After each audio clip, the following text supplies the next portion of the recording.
Bom dia! Hoje é dia 22 de setembro de 2017 e nós vamos para a aula aí 27 com base no livro do professor Milton Santos, A Natureza do Espaço. E hoje, antes que eu me esqueça, não deixem de avaliar as aulas. Gostou? Like positivo. Não gostou? Like negativo. Isso é importante para sabermos o alcance aí das aulas. Ok? Então vamos lá para a frase do dia aí, né? O texto do dia é isso aí. Os objetos que constituem o espaço geográfico são obrigatoriamente... Opa, não é esse não. É o anterior. Para os geógrafos, os objetos são tudo o que existe na superfície da Terra. Toda herança da história natural e todo o resultado da ação humana que se objetivou. Os objetos são esse extenso, essa objetividade. Isso que se cria fora do homem e se torna instrumento material da sua vida, em ambos os casos, uma exterioridade. Então aí que o pessoal começa a se perder um pouco com Milton Santos. E ele não tem como ser de outro jeito, porque ele está criando uma categoria nova, ele está abstraindo o que é hoje comum na geografia. Então ele vai criar um novo conceito, então ele vai sim dar uma filosofada na situação, nos conceitos. Então antes, a gente lembra lá, ele tem esse trecho bem profundo. Lembra uma opinião do filósofo Messer, para quem o objeto é tudo aquilo que se pode dirigir à nossa consciência. O objeto tem essência e tem existência. Então, para você entender essa frase aqui, você tem que pegar esse conceito que ele colocou do filósofo. O objeto é tudo aquilo que pode dirigir a nossa consciência. Então, é óbvio que para o geógrafo, ele tem que entender a consciência coletiva. Ele tem que entender o que acontece na sociedade para que um determinado objeto tenha o seu valor, se constitua em rede. Ele tenha capilaridade, ele se integre com o sistema de ações e vire tecnológico, ou seja, ele se espalhe para a sociedade como um todo. Então, essa frase aqui você só consegue entender se você encaixar com a outra lá. Para os geógrafos, os objetos são tudo que existe na superfície da Terra. Então, tudo que existe na superfície da Terra e se dirige à consciência do homem é considerado um objeto. Puxa, um rio se dirige à consciência do homem? Claro, nós temos a frase lá, o Egito é uma dádiva do Nilo. A consciência dos egípcios naquele período estava dirigida aonde? A um objeto natural. Né? A partir a consciência daquele objeto natural, eles construíram uma série de objetos técnicos com base naquele conceito que eles entendiam fundamental. Então isso dirigiu a consciência deles. Toda a sociedade foi construída em torno de uma clareza em relação à importância de um dado objeto. Olha, o Nilo é uma dádiva para nós. Nós precisamos aproveitar esse rio. Como é que a gente aproveita esse rio? Vamos construir canais, nós vamos construir represas, nós vamos fazer irrigação, nós vamos plantar, nós vamos estocar. E tudo isso, vamos fazer fortificações. Tudo isso baseado aonde? Na consciência a respeito de um objeto. Talvez outras nações tivessem o Nilo por perto e não tivessem essa consciência tão clara da importância dele para a evolução social e deixaram passar. Agora, aquela coletividade não. O rio se dirigiu à consciência daquela coletividade. Claro que isso não é feito sem uma elite, não é feito sem uma liderança, um trabalho muito bem elaborado no campo das ideias. Então é isso que o Milton Santos vai levar a gente a refletir. Olha, o geógrafo precisa ser um pouco de filósofo também. Esse aqui era o ponto aí chave. Não, o geógrafo só vê o que está no território. Não, ele vê o sistema de ações que dá vida aos objetos que estão no território. Essa é a expertise. Olhar para os objetos enquanto paisagem já constituídos e operantes, isso qualquer um faz. Agora, olhar para quais objetos que se tornam técnicos ou restritos e os objetos que vão se tornar tecnológicos, ou seja, vão ter uma capilaridade, vão se expandir na horizontalidade, esse é o diferencial. Por isso que entra aí. Então, toda herança da história natural e todo resultado da ação humana que se objetivou. Os objetos são esse extenso. Então, o objeto é o extenso da consciência das pessoas em relação a cada um daqueles objetos. É a objetividade. Ele sai de dentro do homem para fora. Ele é o instrumento material. É só o objeto é aquilo que estava dentro das pessoas e se concretizou ali.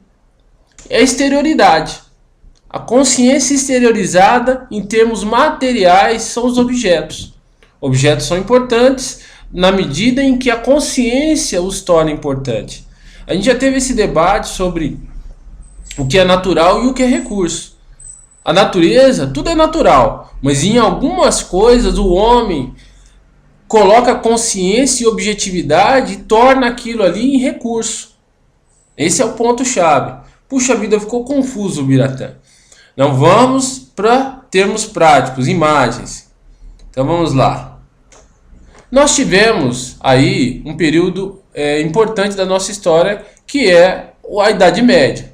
A Idade Média vai se passando e essa era a configuração original. Então todo mundo já sabe, já passou pela escola, já passou pelo vestibular, né? O Estado, a igreja que sustenta o Estado, a nobreza feudal que sustenta o rei, os dois ganham uma parte da parcela dos impostos e está lá o camponês, como hoje o trabalhador, sendo arrastado e arrancado o couro vivo, né? Os artesãos também sustentavam uma parte da burguesia e por aí vai.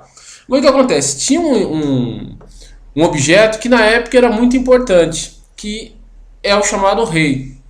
E de repente, com o passar da história, esse objeto vai mudando de sentido.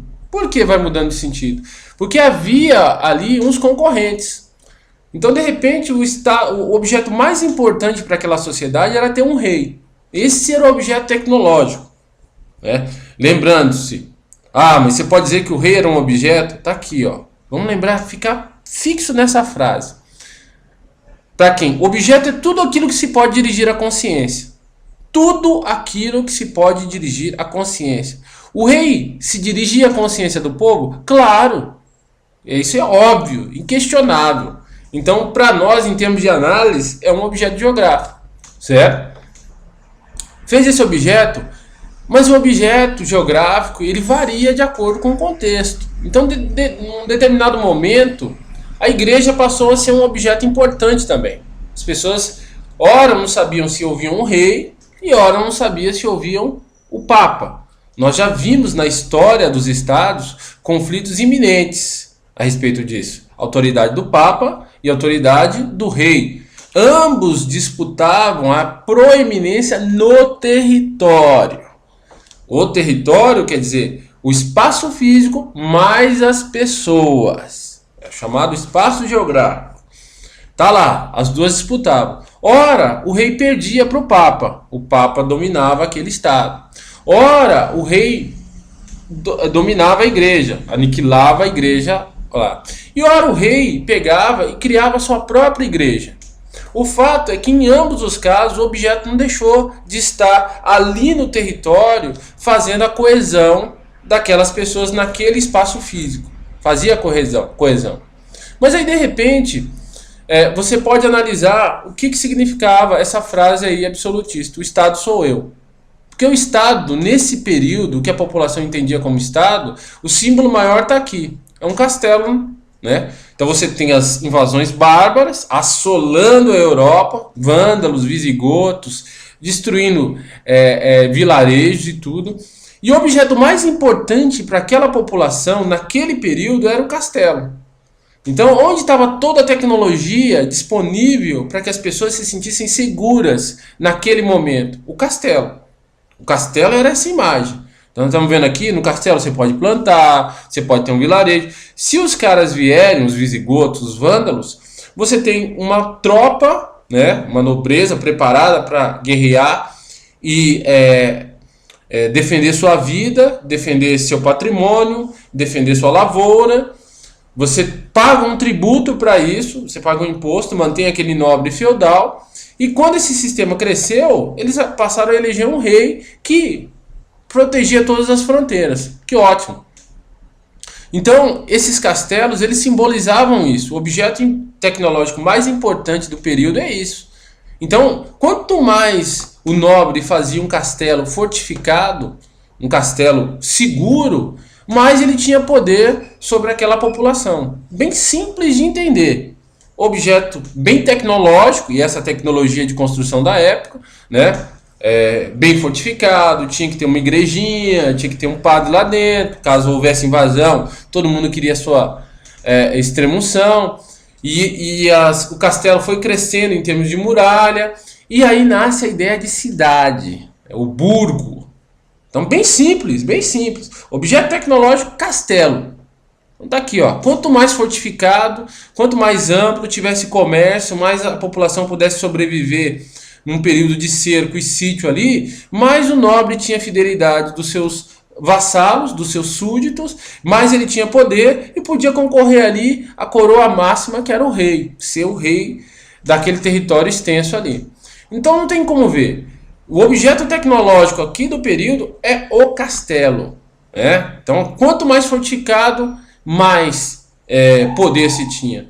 Mas aí vai gradativamente, a história vai avançando. Gradativamente. O burgo cresce, a cidade ganha novos contornos, as invasões bárbaras acabam diminuindo, perdendo sua força. As populações podem agora viver com mais tranquilidade. Você não precisa daquele castelo todo fortificado como era antes. Gradativamente o rei vai se estabelecendo e aí há questionamentos. E aí que vem a frase absolutista aí, o Estado sou eu. Então, o Estado sou eu protejo a população, eu sou a coisa mais importante de toda essa extensão territorial. Essa é a ideia do absolutismo. E a partir desse elemento fundamental, que é o rei, é que se constitui uma série de leis, uma série de regras, comércio, expansão comercial, tudo a partir daquele objeto técnico. No começo era o rei. E aí o rei vai criando uma administração para administrar aquele território e passa uma coisa a concorrer com o rei, é o chamado Estado. Então tem o rei, tudo bem, antes nós não sobreviveríamos sem o rei, isso era claro para a população. Mas a partir do momento em que o rei, para expandir seu próprio poder, criou o Estado passou a ser autônomo do rei. Então algumas pessoas começavam a entender. Isso se dirige à consciência das pessoas e, claro, à panfletagem da burguesia. Que o Estado poderia sobreviver sem um rei. A frase absolutista de Luís XIV é isso. O Estado sou eu. Se você me matar, mata o Estado também. Então ele tenta fazer a convergência desses dois conceitos numa pessoa só. Como já outros antecessores buscaram fazer a convergência da igreja no rei. O rei é o representante de Deus na terra, não o Papa. E por aí vai. Mas isso se dirige ao quê? À consciência das pessoas. Tá aqui. Para quem o objeto é tudo aquilo que se pode dirigir à nossa consciência. O objeto tem essência e tem existência. O rei tem essência, do que significa o rei, e ele tem uma existência concreta. E aí nós vamos para cá, para a nossa frase. Os objetos são a existência, essa objetividade, o que se cria fora do homem e se torna instrumento material da sua vida. O que as pessoas queriam nesse período? Paz, como em todos os períodos. Eu quero paz para viver. Eu não quero viver uma vida de insegurança. O Estado me dá essa segurança, o rei me dá essa segurança. E aí, esse poder se estende tanto que o castelo ele ainda continua vivendo como objeto. Mas ele muda tanto a sua finalidade inicial, que era a proteção, que ele muda de nome. Ainda continua tendo a mesma função, continua usando o mesmo termo, a tentativa de se estabelecer ele no espaço como objeto antigo, mas já não é mais o mesmo. Ele vira o palácio.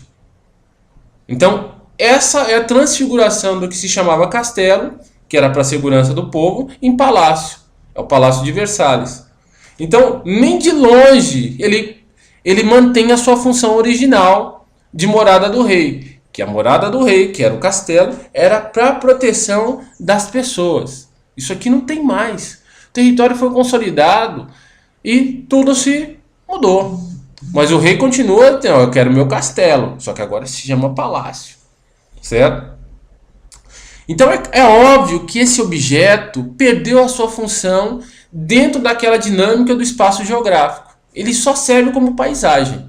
Ele lembra um tempo em que esse objeto foi objeto central na sociedade. É claro que se ele perde a sua constância dentro do sistema de ações, ele perde sua função. Ele perdeu sua função. Tá aqui, ó. Esse é o Palácio de Versalhes, morada do rei, que antes, morada do rei, era para quê? Proteção da população. Isso passa a ser um peso morto. Um peso morto. É um objeto sem sentido social. Aí vem a próxima frase. Os objetos que constituem espaço geográfico são obrigatoriamente contínuos. Então aquele castelo, aquele rei, aquele estado tinha que ter uma continuidade dentro da consciência social. Ele tinha que ter isso. Então quando tinha as invasões bárbaras, ele tinha continuidade. Quando havia necessidade de segurança, onde não havia cidades, havia necessidade. E ele era contínuo a toda aquela paisagem. O espaço geográfico mostrava a sua dinâmica. Por que esse objeto chamado castelo é necessário? É necessário porque a gente tem invasões bárbaras. Olha, o camponês via a necessidade de pagar os seus impostos, por quê? Porque havia invasões e ele tinha necessidade de segurança. Pagava-se o preço, as corveias, os impostos da época, tudo isso. E a população de objetos consideradas pelo geógrafo não resulta de uma seleção, ainda que sábia e metódica do pesquisador. Então não adianta o geógrafo eleger qual é o objeto que ele considera mais importante. O espaço dos geógrafos leva em conta todos os objetos existentes numa extensão contínua, todos, sem exceção. O objeto só tem sentido dentro de uma lógica, dentro de uma extensão contínua, dentro da dinâmica do espaço geográfico. Ele perdeu sua função, ele perde a sua existência. Tá lá, ó. Sem isso, aliás, cada objeto não faz sentido. O rei caiu não porque a burguesia teve um papel crucial. A burguesia teve o seu papel, sim. Mas aquele objeto chamado castelo, aquele objeto chamado rei, aquele objeto chamado nobreza, ele perdeu sua função dentro do espaço geográfico. Houve uma perda de função. Na hora que se perde essa perda de função, há necessidade de uma substituição. E a substituição foi criada pelo próprio rei, o Estado. O Estado consegue viver de maneira autônoma ao rei. Essa foi a consciência que a burguesia consolidou de maneira